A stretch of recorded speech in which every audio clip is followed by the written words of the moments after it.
그 이상의 것은 아무것도 없다. 선이 아닌 것은 아는 것이 무익하기 때문이다. 그런데 하와는 하느님의 말씀을 믿지 않고 순종하겠다는 그의 약속에 충실하지 않았다. 하와는 사탄의 말을 믿고 그의 약속을 깨뜨렸으며 선이 아닌 것을 알고자 하였고 가책을 느끼지 않았고 그것을 사랑하였다. 내가 그다지 더 거룩한 것으로 그에게 주었던 사랑을 가지고 하와는 문란한 것, 품격이 떨어진 것을 만들었다. 하와는 지상의 낙원에서 꽃밭에서 행복스럽게 뛰놀며 잎들을 흙탕 속에 끄는 일 없이 꽃이 만발하는 초목과 같이 그의 후손들이 그의 주위에서 번창하는 것을 볼 수 있었을 터인데 떨어진 천사가 되어 진창과 오물 속에서 뒹굴었다. 너희들은 내가 복음서에서 말하는 지각 없는 아이들같이 되지 말아라. 그들은 노래하는 소리가 들리자 귀를 막았다. 그들은 북소리를 듣고도 숨을 주지 않았다. 그들은 우는 소리를 듣고 웃고자 하였다. 편협한 사람이 되지 말고 부인하기를 잘하는 사람이 되지 말아라. 악의 없이 순순히 비꼬지 말고 의심을 많이 가지지 말고 빛을 받고 또 받아라. 이 문제에 대해서는 넉넉히 말하였다.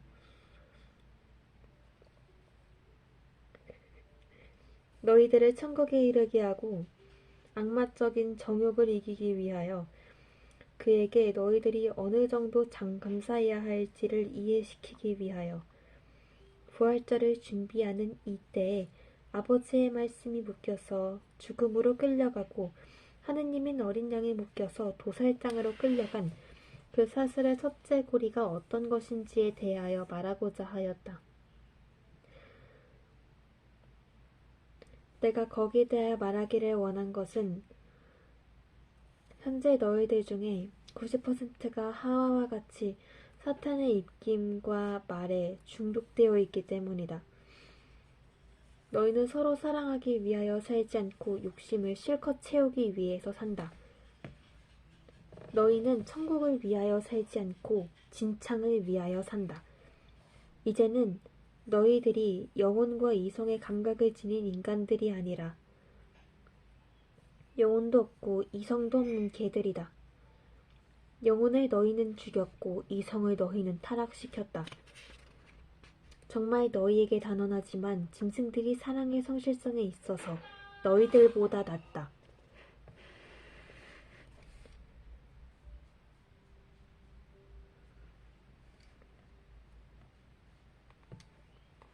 (27) 요셉에게 엘리사벳의 임신을 알림.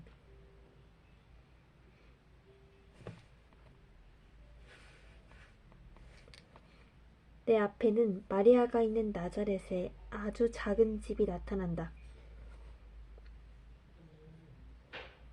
하느님의 천사가 그에게 나타났을 때와 같이 아주 어린 마리아이다. 천사가 그의 금빛 날개를 물결 모양으로 흔들었던 방에 아직 남아있는 천사의 향기, 마리아를 어머니가 되게 하려고 그의 위에 모아졌었고 지금은 그에게서 발산하는 숭고한 향기이다. 전에 하늘에서 그렇게도 환한 빛이 내려왔던 방이 그늘이 지기 시작하는 것을 보면 저녁 때이다.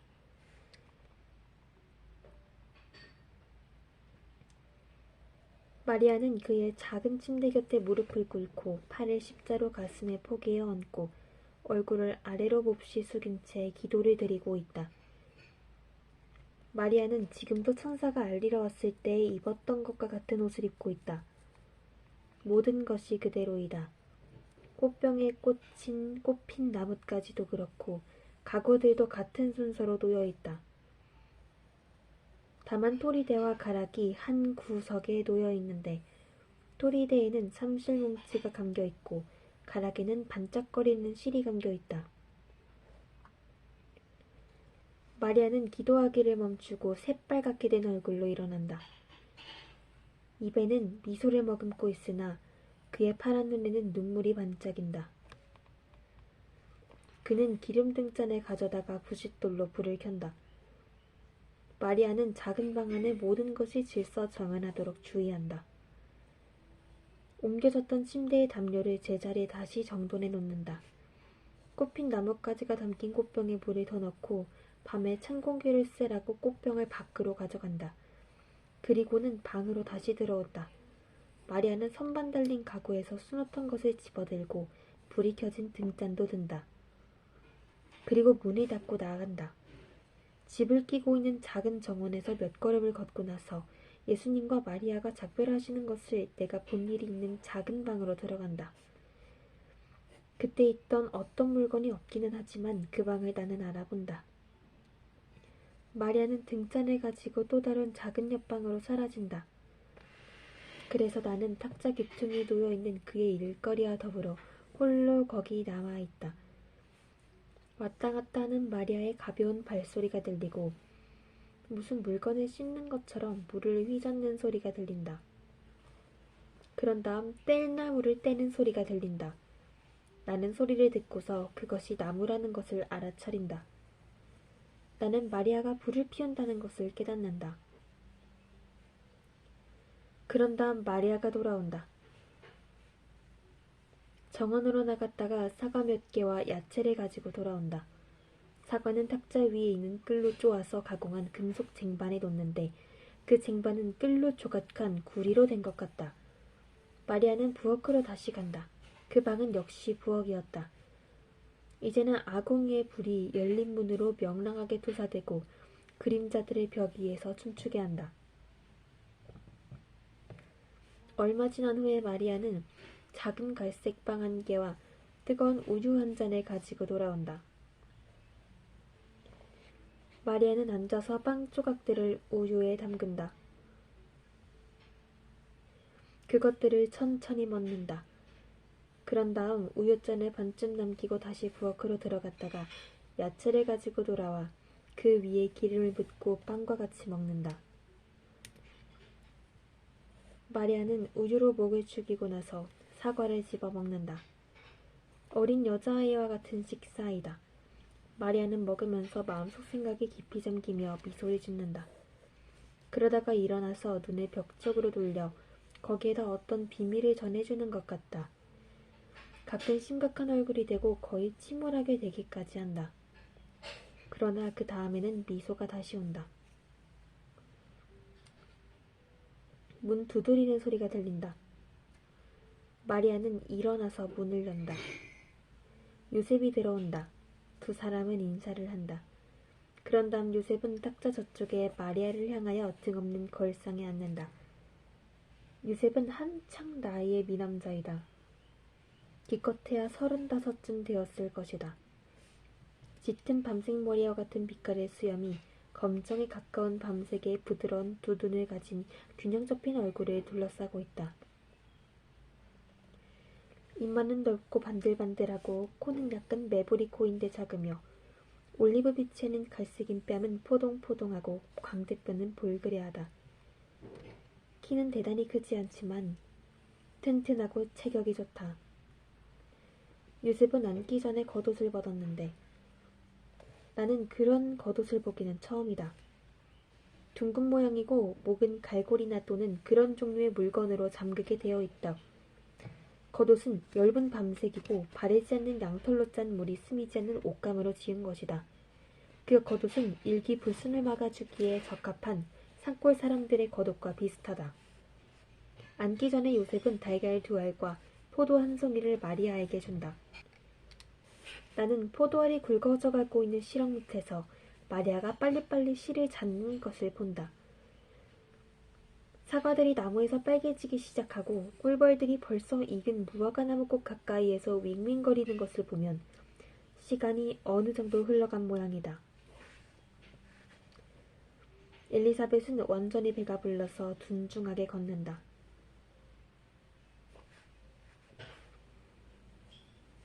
마리아는 엘리사벳의 다정스런 주의를 가지고 쳐다본다.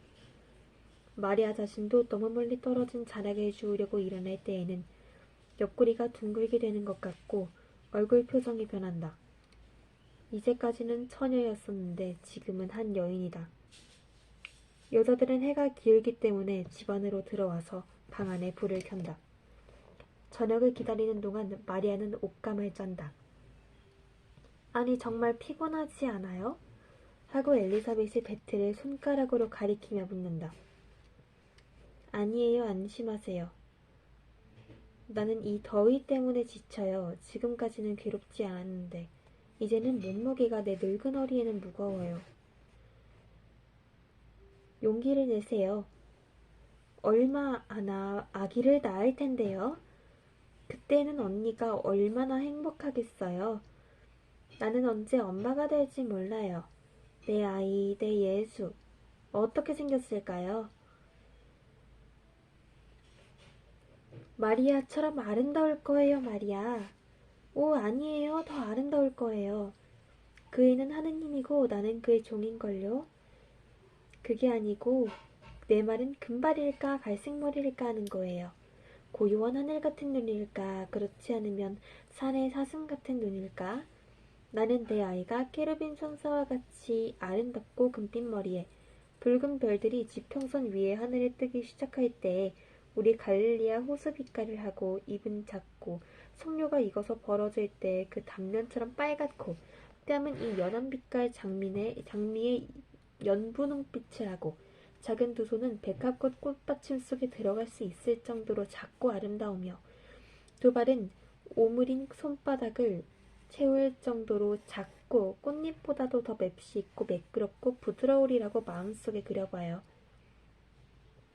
보세요. 나는 내 아이에 대해서 생각하는 모습을 땅이 내게 암시하는 모든 아름다움에서 따와요.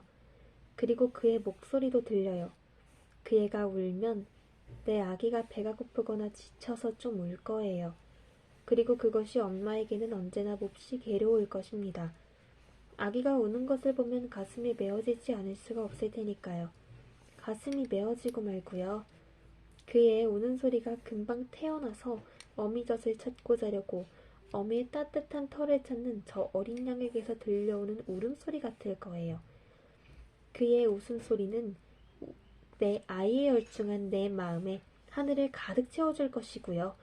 그 애는 하느님이고 또 사랑하는 여인으로서의 내 사랑은 내 동정봉헌에 반대가 되지 않기 때문에 나는 내 아이에게 열중할 수가 있어요.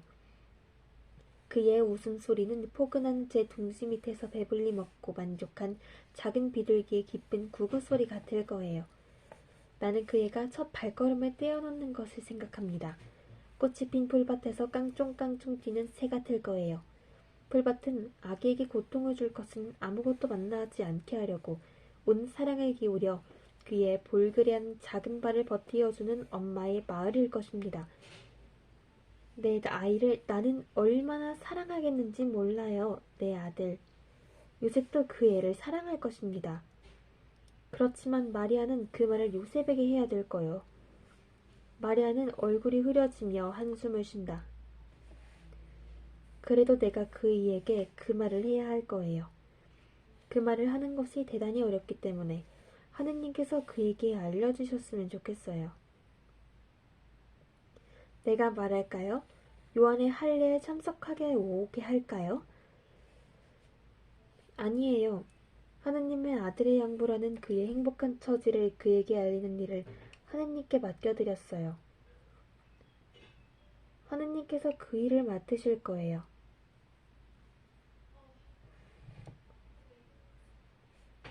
성령께서 그날 저녁 이렇게 말씀해 주셨어요.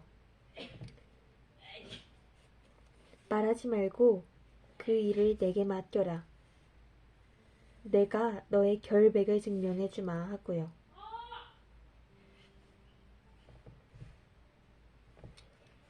그러니까 그렇게 하실 거예요. 하느님은 절대로 거짓말을 안 하시니까요. 이것은 큰 시련입니다. 그렇지만 영원하신 분의 도움이 있으면 극복될 것입니다. 성령께서 알려주신 언니를 빼고는 주님의 종에 대한 그분의 호의를 아무도 제 입을 통해서 알아서는 안 돼요.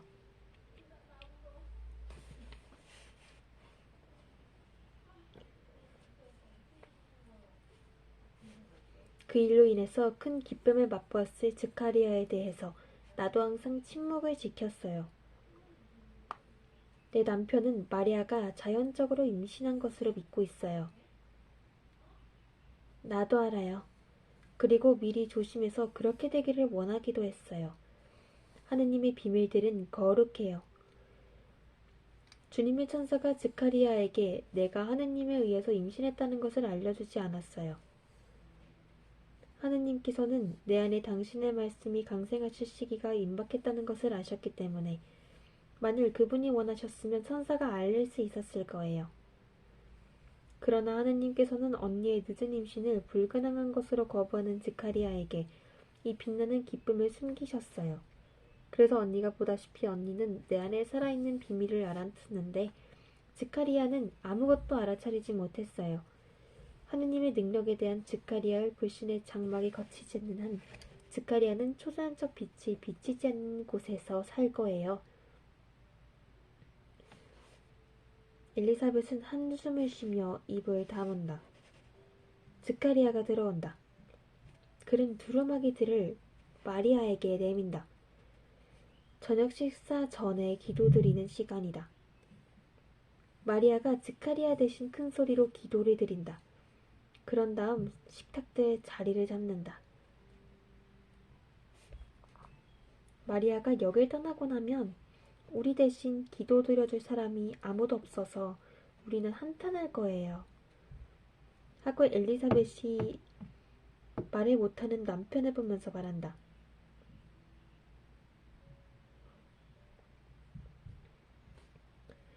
그때에는 스가리야가 기도를 할 거예요. 하고 마리아가 말한다.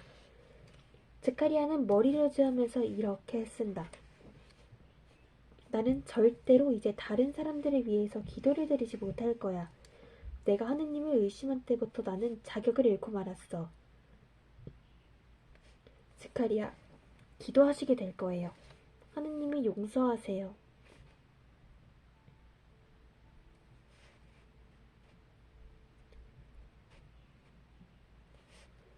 노인은 눈물을 훔치며 한숨을 쉰다. 식사 후에 마리아는 다시 배틀로 간다. 그만해요. 하고 엘리사벳이 말한다. 언니, 때가 아주 가까웠어요.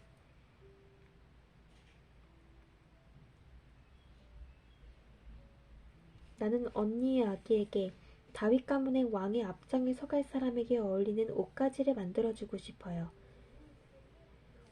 스가랴는 이렇게 쓴다. 그 왕이 누구에게서 날 건가? 그리고 어디에서? 마리아가 대답한다. 예언자들이 말한 곳에서 영원하신 분이 택하실 사람에게서 날 것입니다.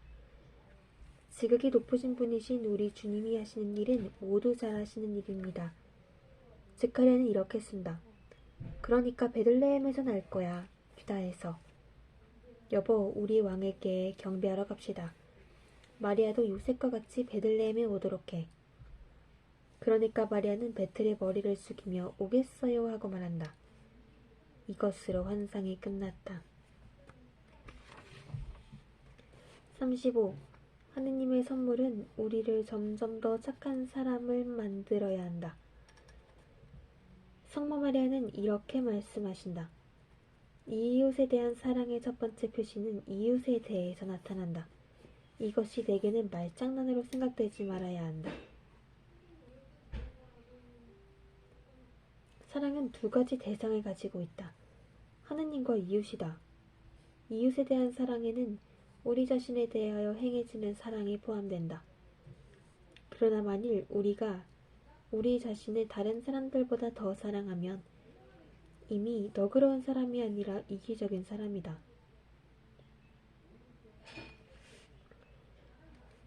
그리고 허용되는 일에까지도 우선 이웃의 필요를 통과시킬 만큼 거룩해야 한다. 내 자녀들아, 안심하여라. 하느님께서는 당신의 전능하신 인자의 방법으로 너그러운 영혼들을 위하여 부족한 것을 보충하신다. 이 확신 때문에 나는 내 사촌 언니가 처해 있는 상황에서 언니를 도와주려고 헤브론에 왔다.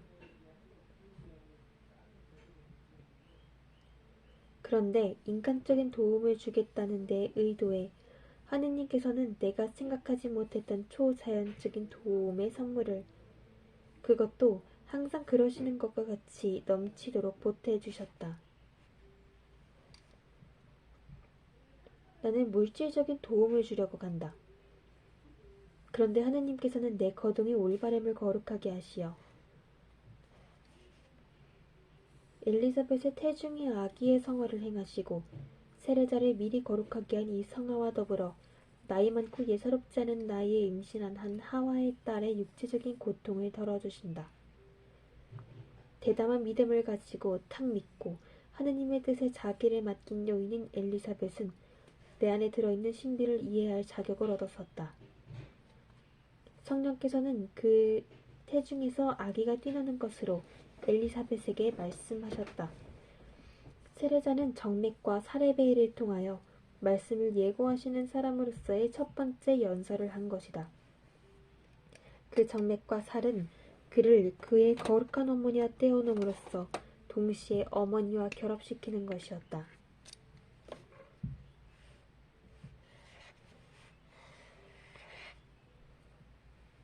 그래서 그럴 만한 자격도 있고 또 빛이 나타나심을 보는 엘리사벳에게 나는 주님의 어머니라는 내 신분을 말하기를 거절하지 않았다.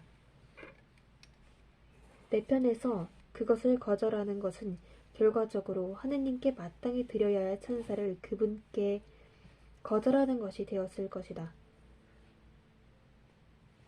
내 안에 가지고 있으면서도 아무에게도 그것을 말할 수가 없어서 초목들과 꽃들과 별들과 해, 새들의 아름다운 노래와 참을성 있는 양들과 하늘에서 내려와 내게 입맞춤을 해주는 황금색 빛과 조졸거리는 신에 털어놓던 찬사를 거절하는 것이 되었을 것이다. 그러나 두 사람이 함께 기도하는 것은 우리의 기도를 혼자 하는 것보다 더 즐겁다. 나는 온 세상이 내 운명을 알았으면 했다. 나를 위해서가 아니라 세상이 나와 일치하여 우리 주님을 찬양하도록 하기 위해서. 조심성으로 인하여 나는 지카리아에게 진실을 알릴 수가 없었다. 그것은 하느님의 일을 침범하는 것이 되었을 것이다. 내가 하느님에게 정배이고 어머니이긴 하지만 언제까지나 그분의 종일 것이다.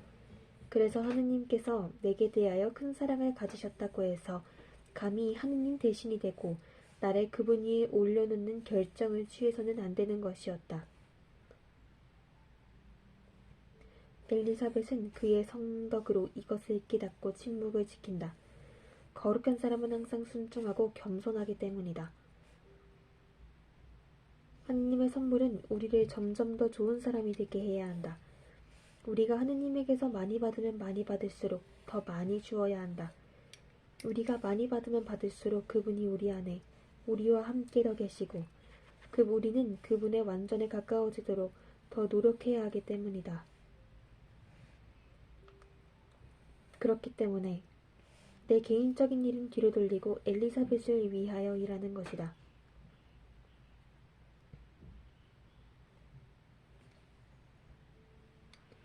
나는 시간이 없지 않을까 하는 염려로 위축되지는 않는다. 하느님께서는 시간의 주인이시다. 하느님께 바라면 물질적인 일에까지도 그분의 섭리를 이용한다. 이기주의는 아무 것에도 도움이 되지 않고 모든 것을 늦어지게 한다. 사랑은 아무것도 늦어지게 하지 않고 시련을 질척시킨다. 이것을 항상 기억해 두어라. 엘리사벳의 집은 얼마나 평화로우냐. 만일 내가 요셉의 생각과 세상을 구속해야 하는 내 아이의 생각, 그 생각을 하지 않았다면 행복하였을 것이다. 그러나 벌써 그 십자가가 내 생활을 그늘지게 하고 장례식의 방울소리와 같이 예언자의 목소리가 들려왔다. 나는 마리아야 하고 내 자신을 불렀다. 하느님께서 내 마음에 부어주시는 즐거움에는 언제나 고민이 섞였다. 이 고민은 내 아들이 죽을 때까지 점점 커가기만 하였다. 마리아야, 그러나 하느님께서 당신의 영광을 위하여 우리를 희생의 운명으로 부르시면 우리의 고통으로 인한 약한 사람들을 튼튼하게 하고 그들이 하여금 하늘나라를 얻게 하는 빵을 만들기 위하여 나달이 맷돌에 갈리듯 갈리는 것이 즐겁다. 이제 이만하면 되었다. 너는 피로하고 행복하다. 내 축복을 받으며 쉬어라.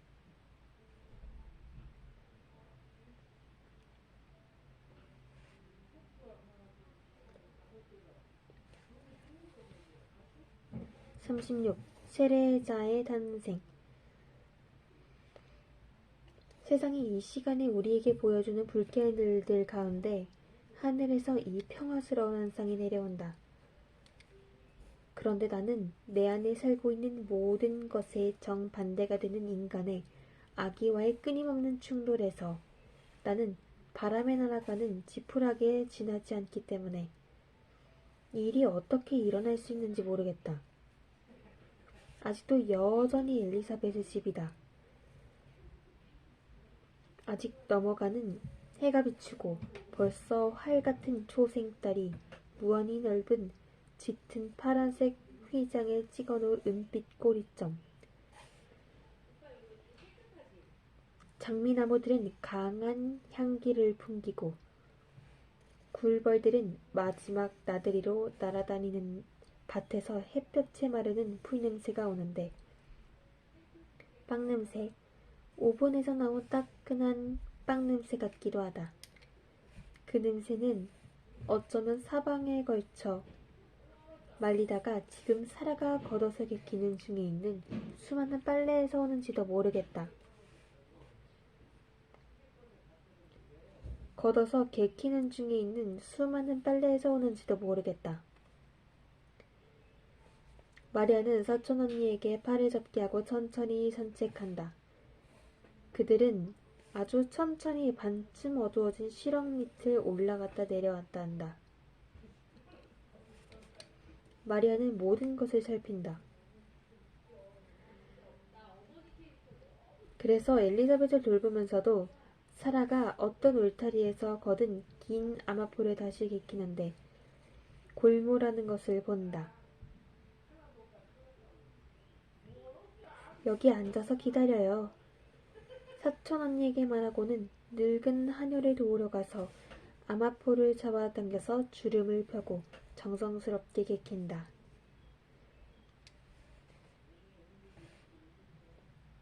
아직 햇볕에 힘이 사야 남아있어서 따뜻해요. 하고 미소를 지으며 말한다.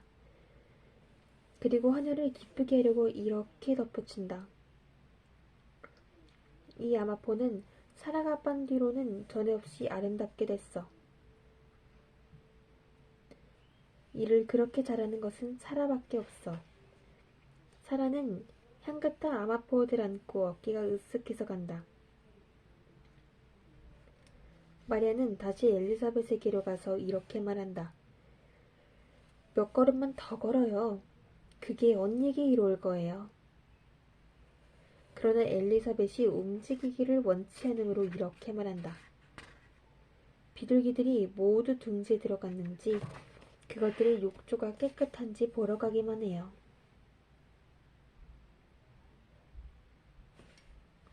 그리고는 집으로 돌아옵시다. 비둘기들이 엘리사벳의 마음에 드는 새들인 모양이다. 두 여자가 시골풍의 작은 탑 위에 갔을 때에는 벌써 비둘기들이 모두 모여 있었다. 그러나 두 여자를 보고는 인사를 하느라고 또 구구소리를 낸다. 엘리사벳은 그것에 사뭇 감격한다. 그러나 그의 몸의 상태로 인한 약함이 엘리사벳을 지배하고 그에게 두려운 마음을 일으켜서 울음을 터뜨리게 한다. 엘리사벳 사촌 동생에게 몸을 의지한다. 만일 내가 죽게 되면 내 가엾은 비둘기들, 마리아는 떠날 것이고 마리아가 집에 그대로 있으면 내가 죽어도 상관없을까요? 나는 여인이 맛볼 수 있는 가장 큰 기쁨을 맛보았어요. 결코 맛보기를 단념하지 않았던 그 기쁨을 그래서 죽는다 하더라도 주님을 원망을 하지 못하겠어요. 주님은 내게 호의를 많이 베푸셔서 그 때문에 주님을 찬미해요. 그렇지만 스카리아가 있고 아기가 있을 거예요. 한 사람은 늙어서 아내가 없으면 사막에서 길을 잃은 사람같이 될 거예요. 또 한 사람은 가엾은 어린 것이 엄마가 없기 때문에 추워서 죽을 운명에 처해 있는 꽃과 같을 거예요.